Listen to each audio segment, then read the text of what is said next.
Hello dear students of class 11th। हमारा जो chapter चल रहा है न्यूरल कंट्रोल एंड कोऑर्डिनेशन, मतलब तंत्रिकी नियंत्रण और समन्वय, उसमें हमारा आज ये लास्ट कॉन्सेप्ट बचता है। ठीक है ना। उस कॉन्सेप्ट का नाम है physiology of nerve impulse conduction, मतलब तंत्रिकी आवेगों का संचरण। एग्जामिनेशन के अंदर प्रश्न कैसा आता है इसका इसका प्रश्न आएगा, तंत्रिकी आवेग के संचरण की क्रियाविधि को समझाइए। Explain the physiology of nerve impulse conduction. ठीक है। तो सबसे पहले तो आपको कॉन्सेप्ट क्लियर होना चाहिए कि तंत्रिका आवेग क्या है। What is nerve impulse. जब हमारा न्यूरॉन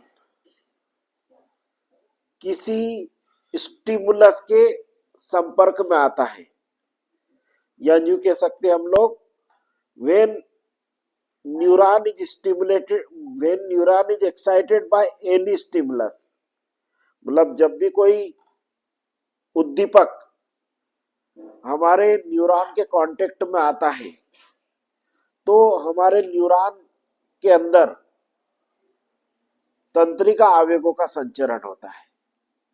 जब हम न्यूरॉन की स्ट्रक्चर पढ़ी थी तब मैंने आपको बताया था न्यूरॉन के दो इंपॉर्टेंट कैरेक्टरिस्टिक्स होते हैं, मतलब तंत्रिका कोशिका के दो मुख्य चारित्रिक विशेषताएं होती है। एक होती है एक्साइटेबिलिटी और दूसरा होता कंडक्टिबिलिटी। एक्साइटेबिलिटी का मतलब होता है उत्तेजनशीलता और दूसरा होता संवहनशीलता।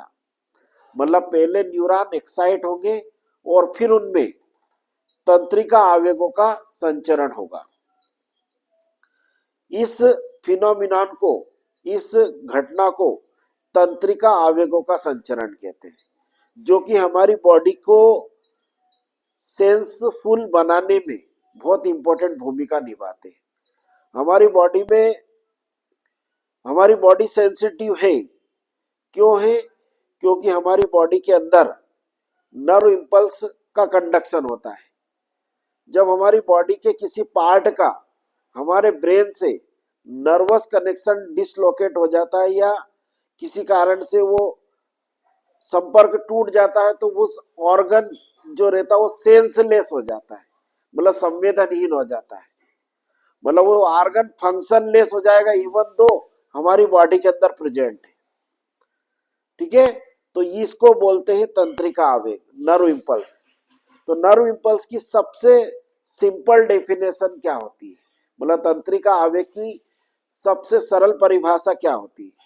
सबसे सरल परिभाषा ये होती है कि जो भी हमारे न्यूरॉन या नर्व फाइबर में जितनी भी भौतिक और रासायनिक क्रियाएं होती है उनका योग तंत्रिका आवेग कहलाता है। The sum total of physical and chemical activity और action occurs in nerve fibre is known as nerve impulse.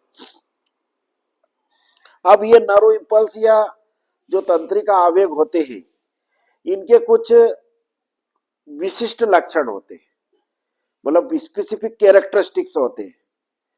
वो उनमें सबसे पहला कैरेक्टरिस्टिक्स ये होता है कि जो तंत्रिका आवेग होता है वो एक ही दिशा में कंडक्ट होता है, मतलब डायरेक्शनल होगा, मतलब या तो ब्रेन टू आर्गन होगा या आर्गन टू ब्रेन होगा। ठीक है। पहला इंपॉर्टेंट कैरेक्टर क्या इंपॉर्टेंट कैरेक्टर हो गया कि तंत्रिका आवेगों का संचरण एक दिशी होता है, मतलब the nerve impulse conduction takes place in unidirection. Second क्या होता है कि तंत्रिका आवेगों का संचरण कब होगा? When any stimulus comes in contact with nerve fibre. जब कोई उद्दीपक तंत्रिकी तंतु के या तंत्रिका कोशिका के संपर्क में आएगा तब उसका उत्तेजन होगा और तब तंत्रिका आवेगों का संचरण होगा। When when any given stimulus excite the nerve fiber, the nerve impulse conduction occurs.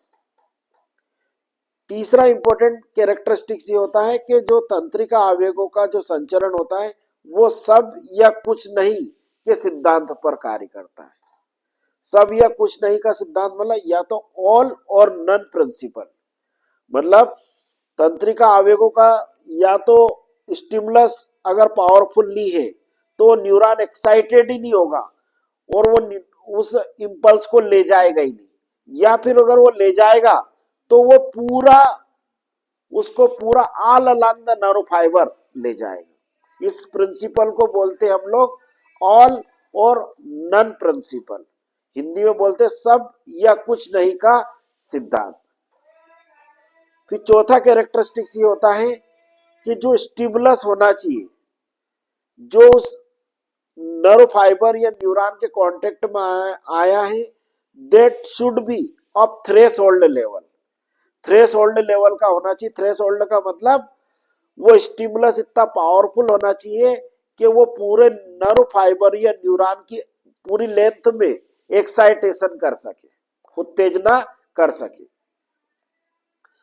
फिर एक और इंपॉर्टेंट कैरेक्टरिस्टिक्स ये होता है कि जो नर्व इंपल्स का कंडक्शन होता है वो लीक नहीं होता है। लीक इसलिए नहीं होता, मतलब एक न्यूरॉन अगर कोई नर्व इंपल्स को ले जा रहा है, तंत्रिका आवेगों का संचरण कर रहा, तो वो दूसरे न्यूरॉन में नहीं जाएगा, क्योंकि हमारे जो न्यूरॉन होते हैं उन न्यूरॉन के चारों ओर न्यूरिलेमा और न्यूरिलेमा के बाहर माइलिन शीथ पाई जाती है।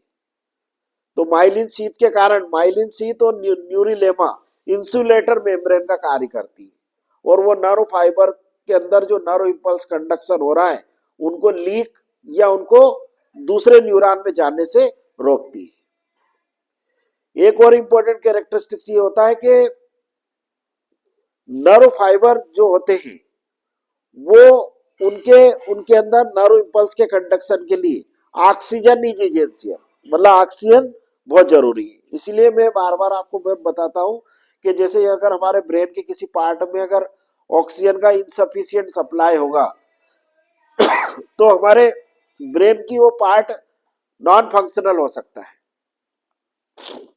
उसका कारण क्या है कि ब्रेन की फंक्शनिंग के लिए ऑक्सीजन इज वेरी एसेंशियल। एक और इंपॉर्टेंट कैरेक्टरिस्टिक्स ये होता है कि nerve fibre never shows fatigue, मतलब जैसे पेशी तंतुओं में थकान होती है but nerve fibre never shows fatigue, मतलब वो किसी प्रकार का थकान महसूस नहीं करते। हम लोग बहुत बार ये कहते हैं अरे मैं तो पढ़ पढ़ के या किसी चीज को याद करके थक गए, जब नहीं, हमारा ब्रेन कभी भी नहीं थकता है, नेवर शोस फैटिग। तो ये इंपॉर्टेंट कैरेक्टरिस्टिक्स होते हैं तंत्रिका आवेगों के। क्या क्या कैरेक्टरिस्टिक हो गए? पहला तो ये हो गया कि जो तंत्रिका आवेगों का संचरण एक दिशी होता है, यूनिडायरेक्शनल होता है। उसके बाद नर्व इंपल्स का कंडक्शन जो रहता है उसमें एक ही दिशा में होता है, मतलब या तो ऑर्गन टू ब्रेन या ब्रेन टू ऑर्गन। उसके अलावा नर्व इंपल्स जो होते हैं उनमें जो ऑक्सीजन की जरूरत पड़ती है और ऑल और नन प्रिंसिपल पे काम करते हैं, उनके इंपल्स लीक नहीं होते, है ना, और स्टिमुलस थ्रेशोल्ड लेवल का होना चाहिए, है ना। ये सारे कैरेक्टरिस्टिक्स होते हैं नर्व इंपल्स के या तंत्रिका आवेग के। अब ये तंत्रिका आवेग जो रहता है इसका किस टाइप से कंडक्शन होता है, तो इसके दो मैकेनिज्म है हमारे अंदर। हमारी बॉडी के अंदर नर्व इंपल्स का कंडक्शन दो तरीके से होता है, एक तो इलेक्ट्रिकल कंडक्शन होता है और एक होता है केमिकल कंडक्शन। इलेक्ट्रिकल कंडक्शन में सोडियम आयन और पोटेशियम आयन का बहुत इंपॉर्टेंट रोल होता है। इसको सोडियम पोटेशियम गेट कहते हैं या सोडियम पोटेशियम पंप कहते हैं। और केमिकल कंडक्शन में एक न्यूरोट्रांसमीटर सब्सटेंस होता है हमारे नर्व के अंदर, हमारी न्यूरॉन के अंदर, उसको बोलते हैं एसिटाइल कोलिन। एसिटाइल कोलिन का बहुत इंपॉर्टेंट रोल होता है। तो हमारी बॉडी के अंदर दो टाइप से नर्व इंपल्स कंडक्शन होता है, एक तो इलेक्ट्रिकल और एक केमिकल। मतलब एक इलेक्ट्रिकल तंत्रिका आवेगों का संचरण होता है और एक होता है रासायनिक। इंग्लिश में बोलते हैं केमिकल कंडक्शन, ठीक है ना। जो हमारा जो नर्व फाइबर होता है, जब या नर्व फाइबर की जो स्ट्रक्चरल और फंक्शनल यूनिट जिसको हम न्यूरॉन कहते हैं, जब ऐसी कंडीशन में है कि where there is no stimulus comes in contact with this neuron, तो उस न्यूरॉन की जो पूरी जो मेम्ब्रेन रहती है वो मेम्ब्रेन रहती है आरएमपी में। आरएमपी का मतलब होता है रेस्टिंग मेम्ब्रेन पोटेंशियल, जो कि 1770 मिली वोल्ट का होता है रेस्टिंग मेम्ब्रेन पोटेंशियल, ठीक है ना। और जो हमारे नर्व इंपल्स कंडक्शन होता है, उस नर्व इंपल्स कंडक्शन के दौरान जैसे ही कोई स्टिमुलस उस न्यूरॉन या नर्व फाइबर के कांटेक्ट में आता है, तो उस पर्टिकुलर पॉइंट पर जहां पर कांटेक्ट में आया है तो वहां पर आरएमपी से नर्व फाइबर एएमपी में पहुंच जाता है, एक्शन मेम्ब्रेन पोटेंशियल। तो वो जिस पार्ट में स्टिमुलस आया वहीं पे एक्शन मेम्ब्रेन पोटेंशियल जनरेट होगा, बाकी जो rest of the nerve fibre है वो अभी भी आरएमपी में रहेगा, तो वहां पर डीपोलराइजेशन हो जाएगा। फिर उसके बाद वो नर्व फाइबर, मैंने कहा ना, बहुत स्लोली ट्रांसमिट होता है धीरे धीरे, तो जिस पार्ट में आ गया वहां पे तो डीपोलराइजेशन हो जाएगा, आगे वाला पार्ट अभी पोलराइज है, फिर वो आगे बढ़ जाएगा तो वो वाला पार्ट फिर डीपोलराइज हो जाएगा, और जो पार्ट से नर्व फाइबर स्टिमुलस आगे बढ़ चुका है वो वापस रीपोलराइज हो जाएगा। तो जहाँ पे तीन कंडीशन हो जाएगी, रीपोलराइजेशन, डीपोलराइजेशन और पोलराइजेशन। इस टाइप से हमारा वो जो स्टिमुलस है वो धीरे धीरे करके पूरे न्यूरॉन के नर्व फाइबर की मेम्ब्रेन में आगे बढ़ता जाएगा और नर्व इंपल्स का कंडक्शन होता जाएगा। और जब ये ऐसा कंडक्शन होगा तो जो सोडियम आयन होते हैं, उन सोडियम आयन का इनफ्लक्स होता है, मतलब सोडियम आयन अंदर की तरफ जाते हैं, ठीक है ना, एक्स्ट्रा सेलुलर फ्लूइड से नर्व प्लाज्म में, और पोटेशियम आयन नर्व प्लाज्म से एक्स्ट्रा सेलुलर फ्लूइड में आते हैं to in order to maintain ionic balance, मतलब आयनिक संतुलन को बनाए रखने के लिए ये सोडियम आयन और पोटेशियम आयन की पंपिंग होती है। इसीलिए हम बार बार कहते हैं कि अगर अपनी बॉडी में इलेक्ट्रोलाइट का बैलेंस अगर डिस्टर्ब हो जाता है तो पैरालाइसिस हो जाता है। वो पैरालाइसिस होने का सबसे बड़ा रीजन यही है कि सोडियम आयन और पोटेशियम आयन जो रहते हैं they plays a crucial role in nerve impulse conduction, मतलब सोडियम आयन और पोटेशियम आयन तंत्रिका आवेगों के संचरण में एक बहुत इंपॉर्टेंट भूमिका निभाते हैं। तो ये ऐसा हमारी बॉडी के अंदर नर्व इंपल्स का कंडक्शन होता है। इसकी फिजियोलॉजी का ये एक डायग्राम बनाए रखा है मैंने, ये डायग्राम के द्वारा आपको समझो, इससे और आपको बेस्ट समझ में आ जाएगा। देखें आप ध्यान से, ये हमारा नर्व फाइबर है ना, नर्व फाइबर मतलब न्यूरॉन, उसकी स्ट्रक्चरल और फंक्शनल यूनिट, ये साइटोन होता है और ये एक्सॉन होता है। साइटोन वाले पार्ट से आपको मालूम है डेंड्रान और डेंड्राइट्स निकले होते हैं, ये उसके अंदर न्यूक्लियस प्रेजेंट होता है। ये अभी आपका आरएमपी में, मतलब रेस्टिंग मेम्ब्रेन पोटेंशियल में है, where it does not carry any impulse, मतलब जहां पर ये किसी भी प्रकार के आवेगों का संचरण नहीं कर रहा है। जब ये आवेगों का संचरण नहीं कर रहा होता है तब इसकी जो आउटर मेम्ब्रेन होती है वो पॉजिटिवली चार्ज्ड रहती है, मतलब में बाहरी मेम्ब्रेन के ऊपर धन आवेशित रहती है, और जो इनर मेम्ब्रेन रहती है वो ऋण आवेशित रहती है, मतलब नेगेटिवली चार्ज्ड होती है, ठीक है। जो बाहर रहते हैं इलेक्ट्रोलाइट, उसमें सोडियम आयन, क्लोराइड आयन ज्यादा रहते हैं, उनकी मात्रा इस पोटेशियम आयन से कई गुना ज्यादा रहती है, ठीक है ना। मतलब सोडियम आयन और क्लोराइड आयन की सांद्रता एक्स्ट्रा सेलुलर फ्लूइड में ज्यादा रहती है, मतलब बाह्य कोशिकीय द्रव में किसकी सांद्रता अधिक है, सोडियम आयन और क्लोराइड आयन की, और अंतःकोशिकीय द्रव में, जिसको हम लोग एक्सोप्लाज्म या नरोप्लाज्म भी कहते हैं, क्योंकि एक्सॉन है तो एक्सॉन के फ्लूइड को एक्सोप्लाज्म कहेंगे, उसके अंदर पोटेशियम आयन की कंसंट्रेशन ज्यादा रहती है, ठीक है ना। तो ये मेम्ब्रेन इस टाइप से पॉजिटिवली और नेगेटिवली चार्ज रहती है, मतलब यहाँ पे इलेक्ट्रिकल बैलेंस बना हुआ है ना, मतलब जितने प्लस चार्ज है उतने ही माइनस चार्ज है, ठीक है। अब यहाँ पे कोई स्टिमुलस आ गया, मैंने आपको बताया था अभी, कोई उद्दीपक आ गया, और वो स्टिमुलस जैसे आएगा तो वो इस नर्व फाइबर को एक्साइट करेगा, मतलब इसको उत्तेजित करेगा। और मैंने अभी आपको बताया था इसके लिए स्टिमुलस किस लेवल का होना चाहिए, थ्रेशोल्ड लेवल का होना चाहिए। थ्रेशोल्ड का क्योंकि नर्व फाइबर जो रहते हैं वो ऑल और नन प्रिंसिपल को फॉलो करते हैं। ऑल और नन प्रिंसिपल का मतलब कि यदि स्टिमुलस थ्रेशोल्ड लेवल का नहीं है तो वो उसे रिजेक्ट कर देंगे और वो उसके नर्व इंपल्स का कंडक्शन नहीं होगा। और अगर वो थ्रेशोल्ड लेवल का है, मतलब इतना पावरफुल स्टिमुलस है कि वो पूरे न्यूरॉन की लेंथ में एक्साइटेशन कर सकता है, तो वो उसे वो एक्सेप्ट करेगा और उसका आगे नर्व इंपल्स का कंडक्शन होगा। तो जैसे ये स्टिमुलस जहां पे आया है, जैसे स्टिमुलस जहां पे आता है, मतलब ये रीजन आपका एक्शन मेम्ब्रेन पोटेंशियल में आ जाएगा, और एक्शन मेम्ब्रेन पोटेंशियल में आएगा तो जहां पर जो एक एक्स्ट्रा सेलुलर फ्लूइड से सोडियम आयन अंदर की ओर जाएंगे और इंट्रासेलुलर फ्लूइड से पोटेशियम आयन बाहर की ओर जाएंगे। अब यहाँ पे ये इसलिए होता है in order to maintain ionic balance, और ये वाला रीजन जो रहता है, ये region now come from repolarization, polarize state to depolarize state, मतलब ये डीपोलराइजेशन में आ जाएगा, मतलब एएमपी में आ जाएगा। बट अभी भी ये पार्ट अभी आपका आरएमपी में, मतलब रेस्टिंग मेम्ब्रेन पोटेंशियल में, क्यों, क्योंकि ये मैंने आपको कहा था, मतलब नर्व इंपल्स का कंडक्शन बहुत स्लोली होता है, धीरे धीरे होता है ना। तो ये जहां पर अभी आपका ये पार्ट अभी आरएमपी में और ये आपका एएमपी में। अब ये स्टिमुलस थोड़े समय बाद जहां पर इस रीजन में आ जाएगा, ये देखिए आप लोग इस डायग्राम में, ठीक है ना। जैसे जहां पे आया तो ये वाला पार्ट इतना इतना ये आपका हो जाएगा डीपोलराइज।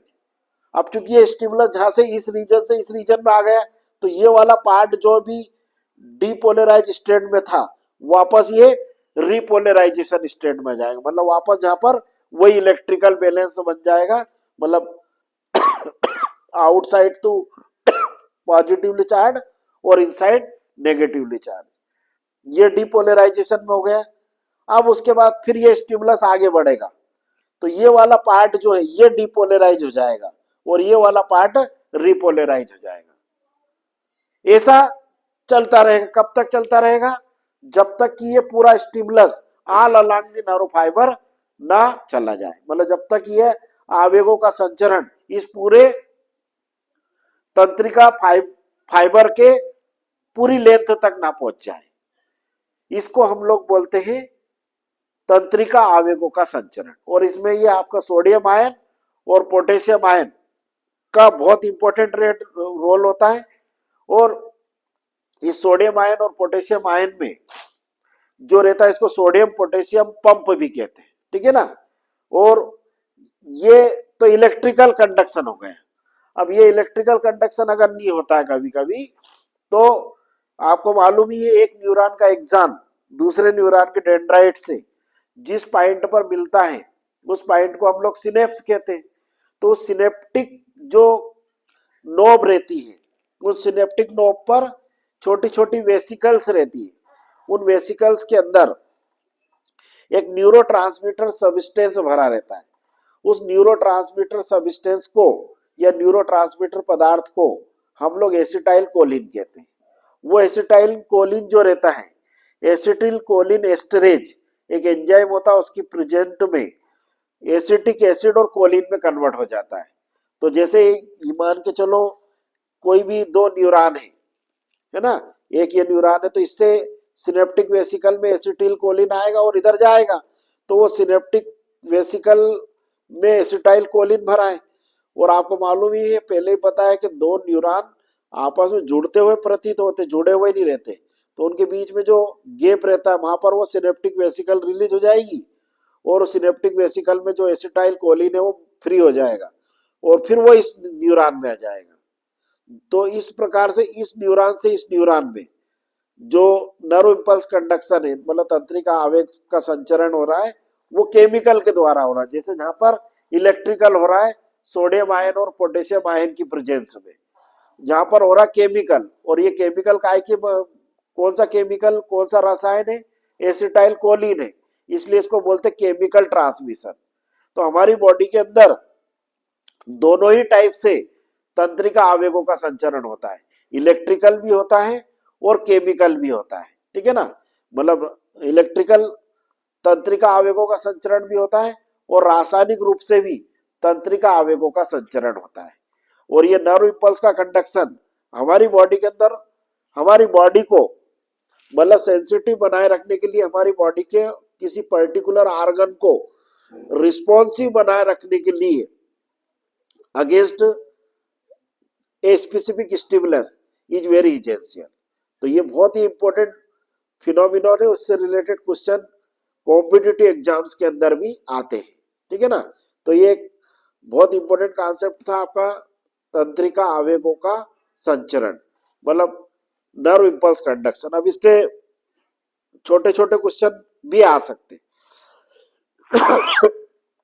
छोटे क्वेश्चन ऐसे आ सकता है, थ्रेशोल्ड स्टिमुलस क्या है, 2 नंबर में आ सकता है। तो थ्रेशोल्ड स्टिमुलस क्या होता है, वह स्टिमुलस या वह उद्दीपक जो तंत्रिका आवेगों में उत्तेजना उत्पन्न करता है और तंत्रिका आवेगों का संचरण करता है, उसे थ्रेशोल्ड स्टिमुलस कहते हैं। मतलब ए stimulus which excite nerve fibers or neuron and make them capable to transmit nerve impulse conduction is known as threshold stimulus, है ना। इसके अलावा ऐसा क्वेश्चन भी आ सकता है कि तंत्रिका आवेग के प्रमुख लक्षण लिखिए, right the important characteristics of nerve impulse. या फिर ये भी 2 नंबर का क्वेश्चन आ सकता है, सब या कुछ नहीं का सिद्धांत क्या है, व्हाट इज ऑल और नन प्रिंसिपल, ठीक है ना। तो ऑल और नन प्रिंसिपल का क्या मतलब होता है कि हमारे शरीर में जब तंत्रिका आवेगों का संचरण होता है तो हमारे जो तंत्रिका तंतु होते हैं वो सब या कुछ नहीं के सिद्धांत पर कार्य करते हैं। यदि स्टिमुलस वीक है, मतलब उद्दीपक कमजोर है ना, तो वो उसे ग्रहण नहीं करते हैं और तंत्रिका आवेगों का संचरण नहीं होता है। और यदि स्टिमुलस या उद्दीपक थ्रेशोल्ड का लेवल का है तो वो उस नर्व फाइबर उसे रिसीव भी करेंगे और तंत्रिका आवेगों का संचरण भी पूरे तंत्रिका तंतु की पूरी लंबाई में होगा, ठीक है ना, all along the nerve fibre. इस सिद्धांत को सब या कुछ नहीं का सिद्धांत भी कहते हैं, अंग्रेजी में बोलते हैं ऑल और नन प्रिंसिपल, ठीक है ना। तो ये क्वेश्चन भी आ सकता है परीक्षा के अंदर, ठीक है ना। और 1 वर्ड में ऐसा भी आ सकता है, तंत्रिका आवेगों के संचरण में कौन से आयन की बहुत इंपॉर्टेंट भूमिका होती है, तो सोडियम आयन और पोटेशियम आयन। इसके अलावा 1 नंबर में, छोटे नंबर में क्वेश्चन ऐसा भी आ सकता है, रासायनिक तंत्रिका आवेगों के रासायनिक संचरण में कौन सा न्यूरोट्रांसमीटर पदार्थ भाग लेता है, which neurotransmitter substance participate in nerve impulse conduction. तो इसका आंसर हो जाएगा एसिटाइल कोलिन, ठीक है ना। तो ये आपके छोटे बड़े इसमें क्वेश्चन परीक्षा के अंदर आ सकते हैं, ठीक है ना। आई थिंक आपको समझ में आया होगा। वीडियो को ज्यादा से ज्यादा लाइक करें, शेयर करें। Okay, all the best.